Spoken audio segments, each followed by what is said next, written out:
नमस्कार, स्वागत है आप सबका मेरे पॉडकास्ट चैनल पे। तो आज हम सब पूरे भारतवासी विश्व में जहाँ-जहाँ भी हैं, भारत देश के साथ-साथ अपने 77th यानी कि 77वें गणतंत्र दिवस को जो है वो मना रहे हैं।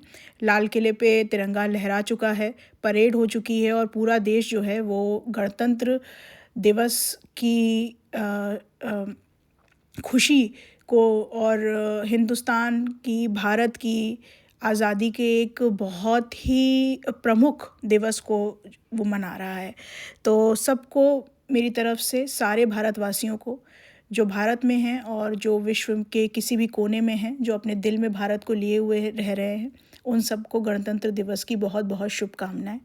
और उम्मीद करते हैं कि हमारे देश ऐसे ही वर्षों वर्ष तक आज़ादी और गणतंत्र दोनों का जश्न जो है वो इसी तरीके से मनाता रहे, हमारा भारत देश आगे बढ़ता रहे, हम सब देशवासी जो हैं वो गर्व से कह सकें कि हम भारतीय हैं। तो बस आज के लिए बस इतना ही कहना चाहूँगी कि आज हम गणतंत्र को हमारे संविधान को जो है वो सेलिब्रेट करते हैं। एक तरह से देश जब आज़ाद हुआ था उसके बाद आज के दिन हमारे देश को एक कह सकते हैं कि एक नींव मिली थी। उस नींव पर ही हमारे देश का जो है वो सालों साल से विकास होता जा रहा है, डेवलपमेंट होता जा रहा है। और वो नींव जो है वो संविधान में, कॉन्स्टिट्यूशन में लिखे हुए वो सारे रूल्स हैं, रेगुलेशंस हैं, वो सारी क्लॉजेज़ हैं जिस पर हमारे देश जो है वो काम करता है, देशवासी जो हैं वो रहते हैं, सरकारें जो हैं वो काम करती हैं। ये एक बहुत ही प्रोमिनेंट दिन है। बस इतना ही कहना चाहूँगी देश के बारे में कि देश, भारत से अच्छा कोई और देश पूरे विश्व में नहीं हो सकता। ये एक भारतीय होने के नाते मैं बहुत गर्व से कहती हूँ। और जितना वाइब्रेंट, जितना कलरफुल, जितना डाइवर्स हमारा देश है, प्रकृति ने हमें बहुत सारे वरदान दिए हैं। हमें हर मौसम का आनंद दिया है, हमें पहाड़ भी दिए हैं, रेगिस्तान भी दिए हैं, हमें प्लेन सड़कें भी दी हैं, समुद्र भी दी हैं, नदियाँ भी दी हुई हैं। नेचर ने भर-भर करके हमको जितनी भी प्रकृति के खज़ाने थे, वो सब कुछ हमें दिया है। लेकिन आज की तारीख में अगर हम बात करें तो हमारे देश में जो कुछ प्रमुख समस्याएं हैं, जो हम सब देश में रहते हुए भी जानते हैं कि ये समस्याएं हैं, और देश के बाहर जो लोग रहते हैं वो भी ये बातें जो हैं वो भली-भांति जानते हैं कि ये एक समस्याएं हैं। वो है एक तो भ्रष्टाचार, जो हमारे देश में बिल्कुल इस तरीके से व्याप्त हो चुका है। एक पॉलिटिकल लेवल से लेकर के एक गरीब के घर तक देखा जाए तो कहीं न कहीं वो भ्रष्टाचार की जो जड़ें हैं वो इस तरीके से मज़बूत हो चुकी हैं, और शायद थोड़ा बहुत कम होने के बाद भी पूरी तरीके से ख़त्म नहीं हुई हैं, और वो पता नहीं कब ख़त्म होंगी, जो कि देश को अंदर से बहुत खोखला कर रहा है। दूसरा, बेरोज़गारी जो दिनों दिन बढ़ती जा रही है। और तीसरा, प्रदूषण, जो कि हमारे देश की आबो-हवा को बहुत ही ख़तरनाक स्तर पे ख़राब करता जा रहा है। तो जब जो भारत देश, जहाँ पर इतनी शांति है, जो देवी-देवताओं का देश कहा जाता है, जहाँ पर बौद्धिज़्म और जैनिज़्म जैसे शांति के धर्म जो है उनकी स्थापना हुई, अगर उस देश की आबो-हवा इतनी ख़राब हो जाएगी कि हम वहाँ रहने के बारे में जब सोचते हैं तो हमें डर लगता है कि कैसे रहेंगे। जो लोग रह रहे हैं वो भी कहीं न कहीं इस बात को अच्छे से जानते हैं कि जो आबो-हवा जिसके बीच में वो साँस ले रहे हैं वो कहीं न कहीं उनके जीवन को, उनके बच्चों के जीवन को कम कर रही है, और जो अजन्मे बच्चे हैं उनको भी बहुत ज़्यादा नुकसान पहुँचा रही है। तो इस तरीके की जो समस्याएँ जिनसे कि हमारा देश आज की तारीख में जूझ रहा है, जब तक ये समस्याएँ जड़ से ख़त्म नहीं होती, इनका इलाज नहीं होता, तब तक हमारे देश का गणतंत्र अधूरा है, हमारे देश की आज़ादी अधूरी है। जी हाँ, 77 ईयर्स हो गए रिपब्लिक डे को, और मैं सिर्फ़ एक ही बात कहना चाहूँगी कि आज़ादी को और गणतंत्र को इतने साल होने के बाद भी कहीं न कहीं अगर हमारे देश में आज भी इस तरीके की समस्याएँ हैं, जो कि दिनों-दिन बढ़ती जा रही हैं, तो वो कहीं न कहीं ये चीज़ दर्शा रहा है कि हमारा देश जो है वो प्रगति की ओर तो है, लेकिन अभी उसकी प्रगति में बहुत सारे ऐसे पत्थर हैं, बहुत सारे ऐसे रुकावटें हैं जिन्हें दूर करना ज़रूरी है। सबसे पहले तो अपने देश में जो भ्रष्टाचार फैला हुआ है उसको कम करना ज़रूरी है। अगर हम ये कहें कि एक सरकार में भ्रष्टाचार था, एक सरकार में भ्रष्टाचार नहीं है, तो ये टोटली गलत है। भ्रष्टाचार आज भी है, अभी भी है, इस सरकार में भी है, पिछली सरकार में भी था। तो इस भ्रष्टाचार को रोकने के लिए शायद हमें अपने डीएनए को ही पूरी तरीके से ठीक करना पड़ेगा, जो कि हमारे लिए पॉसिबल नहीं है। लेकिन फिर भी जितना हो सके अगर हम अच्छे स्ट्रिक्ट लॉज बनाएं, कानून व्यवस्था को अपने स्ट्रॉन्ग करें, तो कहीं ना कहीं हमारे देश में भ्रष्टाचार कम हो सकता है। हमारे देश में कानून तो बनता है, लेकिन उस कानून से बचने के लिए भी 4 कानून बन जाते हैं, जिसकी वजह से लड़कियों के साथ, छोटी बच्चियों के साथ देश में जिस तरीके का आज दुर्व्यवहार हो रहा है, जिस तरीके से ह्यूमन गर्ल ट्रैफिकिंग के केस बढ़ते जा रहे हैं, बच्चों की ह्यूमन ट्रैफिकिंग के केस बढ़ते जा रहे हैं, जिस तरीके से लड़कियों के साथ रेप के केसेस होते जा रहे हैं, जिस तरीके से हिंदुस्तान का, इंडिया का जो माहौल है वो वहाँ पर क्राइम बढ़ता जा रहा है, crime against women's and girls बढ़ता जा रहा है। अगर हमारे देश में स्ट्रिक्ट लॉज हों, अगर हमारे देश में एक अच्छा सख्त कानून हो, जिसमें कि जिस पल ये साबित हो जाता है कि एक नाबालिग बच्ची के साथ या फिर एक लड़की के साथ या फिर एक औरत के साथ माफ़ कीजिएगा, मेरा थोड़ा सा गला ख़राब है, कोई अपराध हुआ है, उसी क्षण उसी वक्त उसको कड़ी से कड़ी सज़ा दे देनी चाहिए। उसकी कोई भी पेशी कोर्ट में करने की ज़रूरत नहीं होनी चाहिए। जब हम इस तरीके के सख्त कानूनों को लेकर के आएंगे, तभी हम अपने देश में बढ़ रहे इस अपराध की जड़ को ख़त्म कर पाएंगे। बहुत ही शर्मनाक है मेरे लिए ये कहना, लेकिन जो लोग इस देश को छोड़ करके बाहर देशों में रह रहे हैं, वो अपने देश में अगर वापस आना भी चाहते हैं ना, तो वो कहीं ना कहीं इस डर से भी अपने देश में वापस नहीं आने के बारे में सोच सकते हैं, क्योंकि उनके पास अगर कोई बच्ची है, कोई बेटी है, तो उसकी सुरक्षा को लेकर के बहुत बड़ा सवाल उनके मन में उठ जाता है। ये कितनी शर्म की बात है कि जिस भारत देश में अभी हम कुछ दिनों के बाद नवरात्रि मनाएंगे, कन्याओं का पूजन करेंगे, जब हम दिवाली मनाते हैं तो महालक्ष्मी का पूजन करते हैं, लेकिन उसी देश में औरतें और लड़कियां और बेटियां आज सुरक्षित नहीं हैं। और वो चाहे किसी भी वर्ग की हों, चाहे वो गरीब की बेटी हो, चाहे वो किसी मिडिल क्लास सर्विस क्लास की बेटी हो, और चाहे वो बड़े बड़े अपराध जो कि बड़े बड़े लोगों के बच्चों के साथ हो जाते हैं, जिन पर पर्दे डाल दिए जाते हैं, चाहे वो लोग हों। तो कोई भी अगर सुरक्षित नहीं है और देश में लड़कियों को और बेटियों की सुरक्षा को लेकर के इतना बड़ा प्रश्न चिन्ह है, तो आपको लगता है कि उस देश का विकास हो रहा है? उस देश के गणतंत्र में, कॉन्स्टिट्यूशन में लिखे गए जो बातें हैं वो सच में फॉलो की जा रही हैं? तो ये एक बहुत बड़ा प्रश्न चिन्ह है, जिस पर हमारे देश को सोचना चाहिए, हमारे देश की सरकारों को सोचना चाहिए, हमारे देश के कानून को बदल के रख देना चाहिए, पलट कर रख देना चाहिए, जो कि नहीं हो रहा है।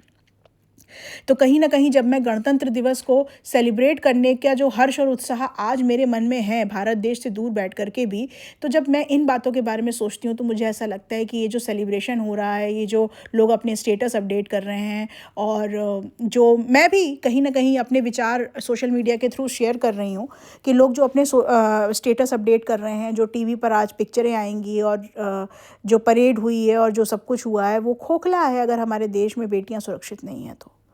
प्रदूषण का स्तर किस तरीके से बढ़ता जा रहा है सालों साल से, ये सब आप जानते ही हैं, इसमें कहने वाली कोई बात नहीं है। आप खुद सोचिए कि अगर हमारी आबो हवा ऐसी, जिसमें सांस लेने से एक व्यक्ति की जो मौत है वो उसके और करीब आती जा रही है, उसका लाइफ स्पैन जो है वो घटता जा रहा है, उसके लंग्स जो है वो दिनों दिन अफेक्टेड होते जा रहे हैं, तो ऐसे देश में युवा पीढ़ी जो है वो कब तक सर्वाइव करेगी, और आगे देश का भविष्य क्या होगा अगर युवा पीढ़ी ही या तो देश छोड़ के भाग जाएगी या तो फिर जल्दी मर जाएगी।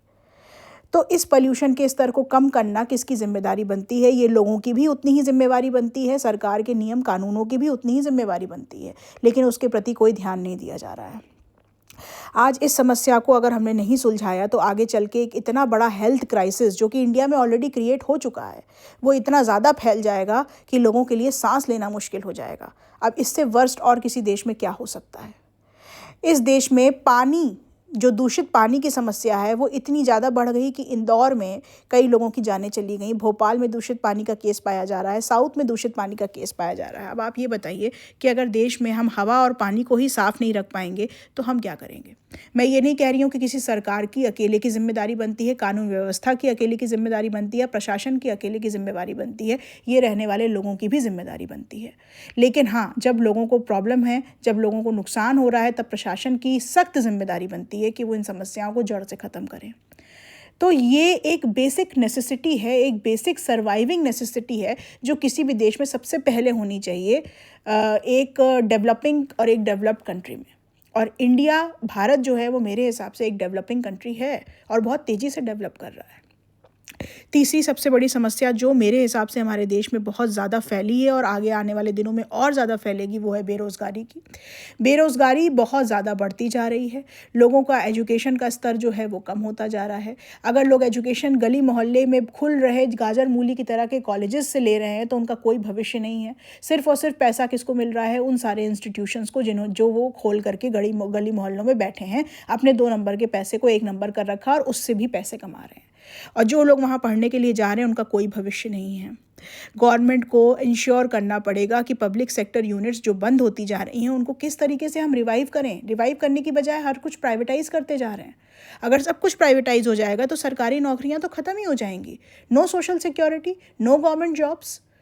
ठीक है, गवर्नमेंट जॉब्स नहीं तो क्या, प्राइवेट जॉब्स। प्राइवेट जॉब्स के लिए क्या चाहिए आपको? युवा कितने हैं जो कि पढ़ाई कर पा रहे हैं? कितने युवा ऐसे हैं जो अच्छी पढ़ाई कर पा रहे हैं? और जो अच्छी पढ़ाई कर पा रहे हैं वो ये सोचते हैं कि इस देश की हवा पानी में हमको नहीं रहना है, तो इस देश को छोड़ करके कहीं बाहर चले जाओ जहाँ पैसा भी अच्छा मिलेगा, शुद्ध हवा पानी भी मिलेगा, सिक्योरिटी भी मिलेगी और एक अच्छा माहौल भी मिलेगा। तो ये सोच हम जैसे भारतीयों के दिमाग में, अगर हमारे युवा पीढ़ी के दिमाग में आती ही चली जाएगी तो देश का भविष्य कहाँ है, ये आप खुद सोच लीजिए। तो एक अनएम्प्लॉयमेंट का जो फैक्टर है उसको भी सरकार को डील करना पड़ेगा। ये 3 मेन समस्याएं हैं जो मुझे लगता है कि इस समय जो है वो हमारे देश में बहुत बड़ी समस्याएं हैं। और इन समस्याओं का जब तक समाधान नहीं हो सकता, मेरे हिसाब से गणतंत्र दिवस पूरा नहीं हो सकता, आज़ादी दिवस पूरा नहीं हो सकता। देखिए, ये मेरे अपने व्यक्तिगत विचार हैं। मैं तो इतना ही मानती हूँ कि हम गणतंत्र दिवस या आज़ादी दिवस जो भी मना रहे हैं अपने देश में, वो सिर्फ़ और सिर्फ उन वीर शहीदों के बलिदान की वजह से मना रहे हैं जिन्होंने आज़ादी की लड़ाइयाँ लड़ी, और उन सोल्जर्स और उन जवानों की वजह से मना रहे हैं जिन्होंने न जाने कितनी अनगिनत लड़ाइयाँ लड़ी देश की सुरक्षा के लिए। और आज भी हर दिन, हर पल, हर क्षण वो बॉर्डर पे या कहीं किसी जगह पर जहाँ पर हम दुश्मनों ने हमारे देश को घेर रखा है, वहाँ पर दुश्मनों के आगे लड़ रहे हैं हमारे देश में शांति व्यवस्था बनाए रखने के लिए और हमारे देश के नागरिकों की सुरक्षा के लिए।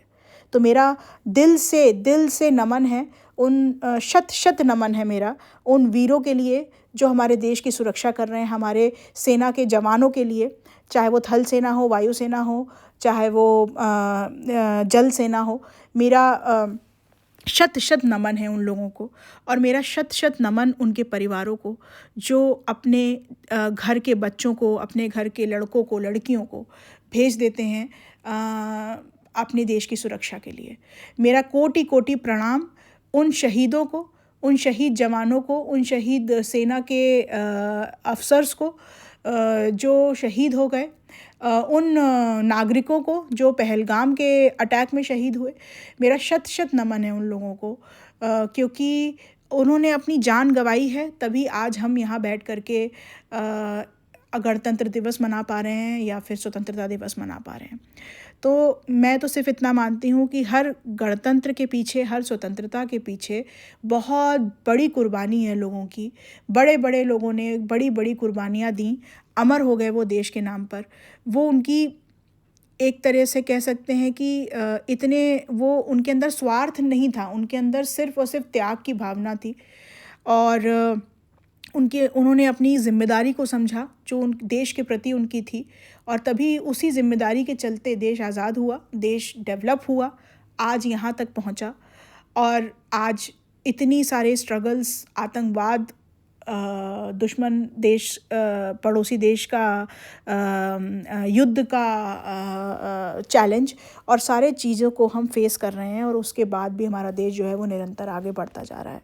तो देखिए, देश को हम बाहर के जो दुश्मन हैं उनसे बचा सकते हैं। उसके लिए हमारी सेना है, हमारे सेना के बहादुर जवान हैं, अफसर्स हैं। लेकिन देश के अंदर जो प्रॉब्लम्स हैं, देश के अंदर जो भ्रष्टाचार, सुरक्षा, प्रदूषण और बेरोज़गारी जैसी जो समस्याएं हैं, जो कैंसर की तरह देश को कहीं ना कहीं खोखला कर रही हैं, उन समस्याओं से निपटने की जिम्मेवारी सबसे पहले देश की सरकार की बनती है, उसके बाद देश के नागरिकों की बनती है ना। और एक सख्त कानून व्यवस्था की ज़रूरत जो है वो इस वक्त है भारत को एक स्वच्छ, स्वस्थ और सुरक्षित भारत बनाने के लिए। बस आज के लिए यही कहना चाहूँगी। गणतंत्र दिवस आप सबको शुभ हो। जय हिंद, जय भारत।